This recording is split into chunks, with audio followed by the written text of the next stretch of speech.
नथो चाहियां त मूं वटि सोन चांदी दर हुजे।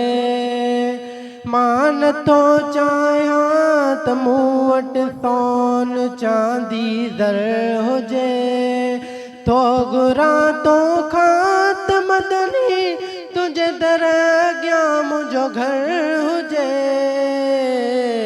मौलाया सल्ली वसल्लिम दाइमन अबदन अला हबीबिका खैरिल खल्क़ि कुल्लिहिम।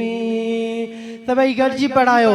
मौलाया सल्ली वसल्लिम दाइमन अबदन अला हबीबिका खैरिल खल्क़ि कुल्लिहिम। सिंध में मूं तुझे सदके खाधो पीतो खोड़ा। सिर्फ एक मौलूद तुझो मुझे लाए किरोड़ा।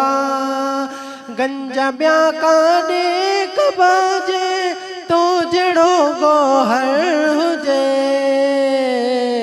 मौलाया सल्ली वसल्लिम दाइमन अबदन अला हबीबिका खैरिल खल्क़ि कुल्लिहिम। मूं मञी दरबानी दरबानीअ जो जीअं दस्तूर आ। तूं बि मिठड़ा चखणी मूंखे बि हीअं मंज़ूर आ। मूं मञी दरबानी दरबानीअ जो जीअं दस्तूर आ। तूं बि मिठड़ा चखणी मूंखे बि हीअं मंज़ूर आ। तुझे हर मेहमान जो ही नात ख्वानो कर हुजे।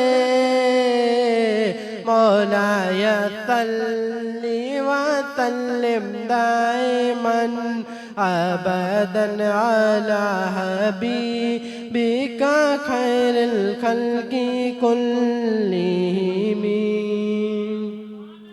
को बि चवंदो हल हबीबन ॾे त हिकु क़दम हा कबी। सभई चओ सुभान अल्लाह। को बि चवंदो हल हबीबन ॾे त हिकु क़दम हा कबी।